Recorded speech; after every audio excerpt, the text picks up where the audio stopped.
Hello! అందరూ ఎలా ఉన్నారు? ఈరోజు మీ ముందుకి ఇంకొక స్టోరీతో వచ్చేసాను. నేను చిన్నప్పుడు నాకు బహుశా అప్పుడుకు 10 ఏళ్ళు, ఒక 11 ఏళ్ళు అట్లా ఉంటాయేమో. అప్పుడు మాది రైతు కుటుంబం గాబట్టి రైతులకి వ్యవసాయము 2 భాగాలుగా ఉంటది. ఒకటేమో నారాతలు, నాట్లు వేయడం. ఇంకొకటేమో వరి కోత. నారాత అంటే వడ్లు తీసుకొచ్చి నానబెట్టి మొలకలొచ్చిన తర్వాత అవి నాట్లేసి, నాట్లు వేసేది ఒక ప్రాసెస్. ఆ తర్వాత దానికి కలుపొచ్చినప్పుడు కలుపు తీసి, అది ఎదిగిన తర్వాత వడ్లొచ్చిన తర్వాత అదంతా కుప్ప అంటారు. కుప్ప తీసి, వరి కోత కోసి, కుప్పేసి, వడ్లు తీసి అది అమ్మేది ఇంకొక ప్రాసెస్ అనమాట. సో, నారాతలప్పుడు ఈ రైతులేం జేసేవాళ్ళంటే, ఒక 30, 40 మెంబర్స్‌ని అట్లాగా వేరే ప్లేస్ నుంచి తెప్పించుకునేవాళ్ళు. తెప్పించుకొని వాళ్ళే అకామిడేషను, ఫుడ్ అంతా ప్రొవైడ్ చేసి పని జేపించుకొని పంపించేసేవాళ్ళనమాట. సో, అట్లాంటి ప్రాసెస్‌లో ఫస్టు మేస్త్రితో పాటు ఇంకొక వాళ్ళకి తెలిసిన వాళ్ళు, దగ్గరైన వాళ్ళు ఇద్దరు మనుషులొచ్చి, ఒక నలుగురు, ఐదుగురు రైతుల్ని మాట్లాడుకుంటారు. ఇట్లాగా మా దగ్గర ఒక 40, 50 మందున్నాము. మేమొస్తాము. మీరు మీ దగ్గర పనుంటే మాకివ్వండి. మేము చేసి పెడతాము. కూలి ఇంత, ఇన్ని రోజులుంటాము. మీరు బియ్యం మాకివ్వాలా? కూరగాయలు గూడా కొనిచ్చాలా? లాస్ట్‌లో డబ్బులు ఎంతైతే అంత కట్ చేసుకొని మాకు ఇంటికెళ్ళేటప్పుడు మాకు కూలి మొత్తం ఒకేసారి ఇవ్వాలా? ఇవన్నీ మాట్లాడుకున్న తర్వాత వాళ్ళెళ్ళి వాళ్ళ వాళ్ళ దగ్గరుంటారు కదా మనుషులు. ఒక 30, 40 మెంబర్స్‌ని తీసుకొని వస్తారు. వీళ్ళలో ప్రెగ్నెంట్ లేడీస్ ఉండరు.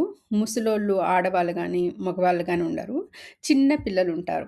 ఒక పాలిచ్చే పిల్లలుంటారు గదా! ఒక 2 years, 3 years even 6 months baby అట్లాంటి వాళ్ళు కూడా ఉండరు.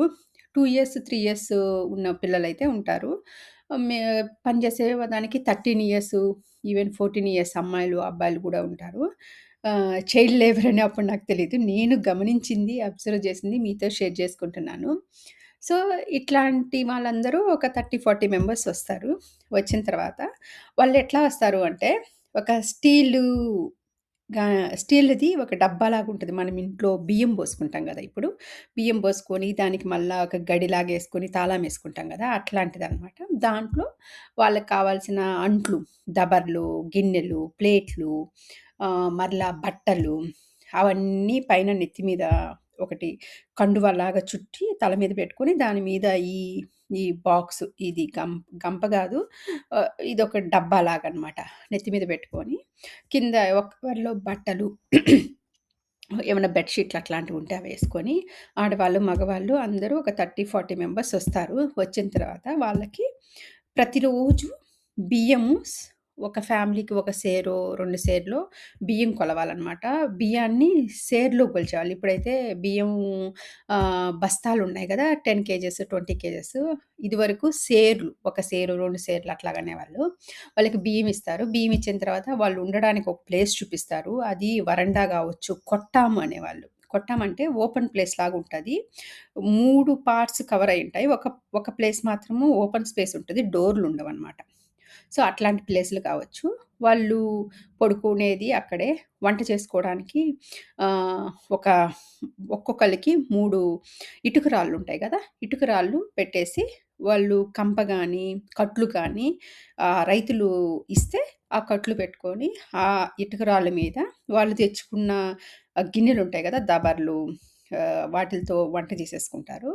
వంట చేసుకున్న తర్వాత వాళ్ళు అంట్లు తోముకునేది కూడా పక్కనే ఎక్కడైనా పంపుంటే పంపు దగ్గర నుంచి నీళ్లు తెచ్చుకొని, అంట్లు గూడా తోమేసి వాళ్ళక్కడే చాలా తక్కువ సామాన్లుంటాయన్నమాట. ఇప్పుడు మినిమలిస్టిక్ అంటున్నాం గదా! అప్పట్లో వాళ్ళు చాలా తక్కువ సామాన్లతో సర్వైవ్ అయ్యేవాళ్ళు.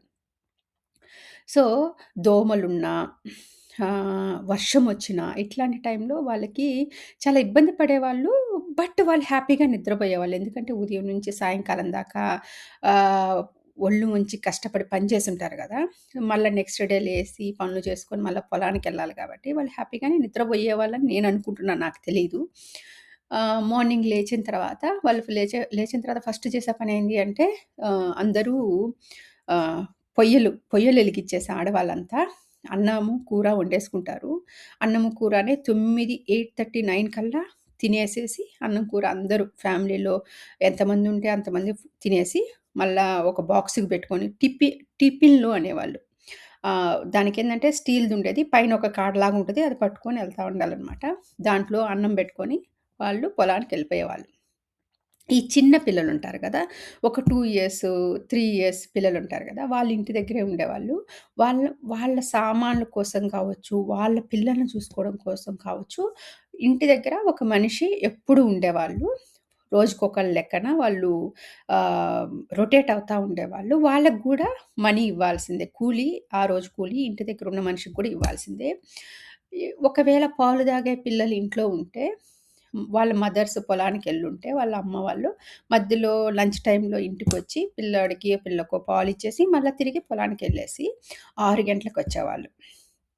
ఈవినింగ్ 6 గంటలకొచ్చిన తర్వాత మళ్ళా ఆహ్, అన్నము, కూర వండుకొని బియ్యము మళ్ళా రేపటికి బియ్యం గావాలంటే ఈ రైతులెవరైతే ఉంటారో వాళ్ళ దగ్గరికెళ్తే వాళ్ళు సేరు లెక్కన బియ్యం కొలుస్తారు. ఫ్యామిలీకి ఇన్ని సేర్లనేసి. బియ్యం తీసుకొని మళ్ళా నెక్స్ట్ డేకి కూరగాయలు పక్కన బొంకులుంటాయి గదా! బొంకుల్లో ఈళ్ళు రైతులు చెప్పి పెడతారు. మా దగ్గర ఉత్తరాజోళ్ళున్నారు. వాళ్ళు మీ బొంకుకొస్తే వాళ్ళకి అప్పివ్వండి. ఆ అప్పు నేను కడతాను అని జెప్పి రైతులు ముందే చెప్పుంటారు. ఈళ్ళెళ్లి ప్రతిరోజు కావాల్సిన కూరగాయలు కూరగాయలంటే కూరగాయలే గాదు గదా! నూనె కావాలి, కారం, మిరప్పొడి అన్నీ గావాలి గదా!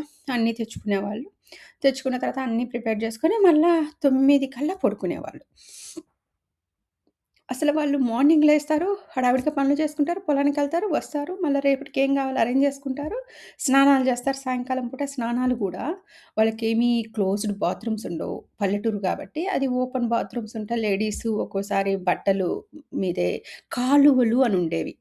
అంటే కాలువ అనుంటే అక్కడికెళ్ళాము అంటే కాలువలోనే స్నానం లెక్క చేసేసి బట్టలు అంతా అక్కడే ఉతుక్కొని ఇంటికి తీసుకొచ్చి ఆరబెట్టుకునేవాళ్ళు. మగవాళ్ళైతే పంపులుండేవి. పంపుల దగ్గరికెళ్ళి బకెట్‌తో నీళ్లు తెచ్చుకొని అక్కడే స్నానాలు చేసేసేవాళ్ళు. కాకపోతే 30, 40 మెంబర్స్‌ని అకామిడేట్ చేయడము అంటే, అది ఒక రకంగా ఇబ్బందికర పరిస్థితే. బట్ చుట్టుపక్కల ఉండేవాళ్ళు ఎవరు కంప్లెయింట్ చేసేవాళ్ళు కాదు. అదొక ప్రాసెస్‌లో అడ్జస్ట్ అయిపోయేవాళ్ళు. ఈళ్ళొచ్చారు, ఈళ్ళ వల్ల మాకిట్లా అవుతుంది. వాళ్ళెక్కడంటే అక్కడ పాసులు పోస్తున్నారు, ఎక్కడంటే అక్కడ అంట్లు తోముతున్నారు అని కంప్లెయింట్ చేసేవాళ్ళు కాదు. వీధుల్లోనే వాళ్ళు అంట్లు తోముకునేవాళ్ళనమాట. వీధుల్లోనే ఒక్కోసారి మగవాళ్ళు కూడా స్నానాలు చేసేవాళ్ళు. ఈ ఎంటైర్ ప్రాసెస్‌లో నాకు 3 ఇన్సిడెంట్స్ బాగా గుర్తుండిపోయాయన్నమాట. మీతో షేర్ చేసుకుంటాను. ఫస్ట్ ఇన్సిడెంట్ ఏందంటే ఒకామెకి ఆహ్, ఇద్దరు అమ్మాయిలనుకుంటా. వాళ్ళకింకా మ్యారేజ్ కాలేదు. టీనేజ్ గర్ల్స్ మేబీ 15, 16 ఇయర్స్ ఉంటాయేమో. వాళ్ళు ఒకసారి టెంపుల్‌కెళ్ళి కుంకుమ పెట్టుకొని నుదిట్లో కూడా కుంకుమ పెట్టుకొని ఇంటికొచ్చారనమాట. ఇంటికి రాంగానే నుదిట్లో కుంకుమ పెట్టేసుకునేసరికి వాళ్ళ అమ్మకి కోపము, బాధ ఏమో ఆ ఎమోషన్ నాకు తెలీదు. వాళ్ళ పిల్లల్ని తిట్టేసింది. కుంకుమ ఎందుకు పెట్టుకున్నారు నుదిట్లో అనేసి. ఆ పిల్లలకి నుదిట్లో కుంకుమ పెట్టుకోవడము పెళ్ళైన అమ్మాయిలే పెట్టుకుంటారన్న విషయం వాళ్ళకి తెలీదంట. ఎదురుగా ఉండేవాళ్ళు ఎవరో నుదుట కుంకుమ పెట్టుకుంటుంటే వాళ్ళు కూడా పెట్టేసుకున్నారు. ఇంటికొచ్చిన తర్వాత వాళ్ళ అమ్మకి తెలుసు కదా! నుదిట కుంకుమ పెట్టుకుంటే పెళ్ళైన వాళ్ళ అమ్మాయిలే పెట్టుకుంటారు అని. వాళ్ళ అమ్మ తిట్టేసరికి ఇంకా వాళ్ళు నాకు తెలీదు నేను వేరే వాళ్ళు పెట్టుకుంటుంటే నేను పెట్టుకున్నానంటే ఆ అమ్మ ఆహ్, ఆ బాధ చూడండి ఎక్కడ ఏదో జరిగిపోతుంది నాకు తెలియకుండా ఎందుకు నుదిట్లో కుంకుమ పెట్టుకుంది అనే ఒక భయంతో కూడిన ప్రేమ అట్లా అన్నమాట. అది నాకు బాగా అంటే అప్పట్లో నాకేమి ఏమి అర్థమయ్యేది కాదు. జస్ట్ విని ఇన్సిడెంట్స్ వదిలేసేవాళ్ళం. మనము ఓ గ్రోయింగ్ అప్పుడు ఎక్కడో దగ్గర ఇప్పుడు హ్మ్. ఆలోచిస్తుంటే ఓకే. ఆ మదర్‌లీ ఫీలింగ్ అన్నది అర్థమవుతుంది. నెక్స్ట్ ఇంకొక ఇన్సిడెంట్ ఏంటి అంటే ఒక చిన్న పిల్లోడు ఆహ్, అప్పుడు మగవాళ్ళు బీడీలను తాగేవాళ్ళు. వాళ్ళొచ్చేవాళ్ళు బీడీలు తాగుతుంటే బీడీలు తాగేటప్పుడు ఒక చిన్న పిల్లోడే అనుకుంటా బీడీ తాగుతుంటే, "ఎందుకు బాబు బీడీ తాగుతున్నావు?" అని ఎవరో అడిగినట్టున్నారు. అడిగితే ఆ పిల్లోడు చెప్పిన సమాధానం నాకు భలే అవాక్కనిపించింది. "మా నాన్న బీడీ తాగుతున్నాడు. నేను తాగితే తప్పేంటి?" సో, పిల్లలు చిన్న ఏజ్ నుంచే వాళ్ళ పేరెంట్స్‌ని చూస్తా పెరుగుతారు కాబట్టి, వాళ్ళ పేరెంట్స్ ఏం జేస్తే అదే చేస్తారన్నది అర్థమవుతుంది. ఇంకొకటి ఏంది అంటే, ఇంకొక ఇన్సిడెంట్ మీతో షేర్ చేసుకోవాలా? మాది మిద్దెనమాట. మిద్దంటే వర్షం పోవడానికి హోల్స్ ఉంటాయి. హోల్స్ పెట్టుంటారు. ఒక 3, 4 హోల్స్ ఉంటాయి. ఏ ఏ మూల వర్షం నీళ్ళొచ్చినప్పుడు ఆగకుండా ఆ హోల్‌లో నుంచి కిందకి రావడానికనమాట. అట్లాగా వాళ్ళు ఈవినింగొచ్చిన తర్వాత హడావిడిగా ఒక ఆవిడ అన్నం వండుకుంటుంది. అన్నం ఉడుకుతా ఉంది. ఈ పైన వాళ్ళ వాళ్ళ పిల్లోడో లేకపోతే మా నైబర్‌హుడ్ పిల్లోడో నాకు సరిగ్గా ఐడియా లేదు. గుర్తుకు గూడా లేదు. వచ్చి ఆ పిల్లలు చిన్నప్పుడు చాలా తొంటరిగా ఉంటారంటారు గదా! దానికి ఇదొక ఎగ్జాంపుల్ అనమాట. వచ్చి ఆ హోల్‌లో నుంచి పాస్ పోసేసాడు.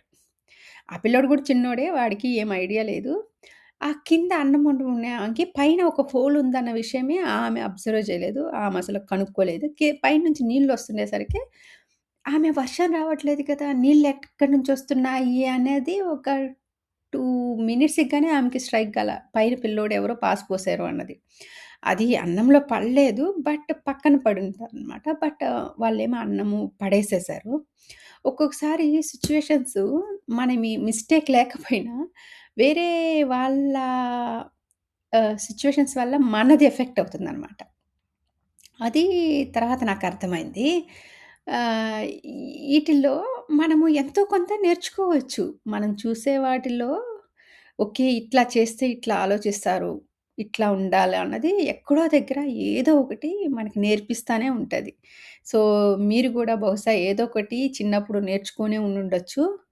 కామెంట్స్‌లో షేర్ చేసుకోండి. Thank you.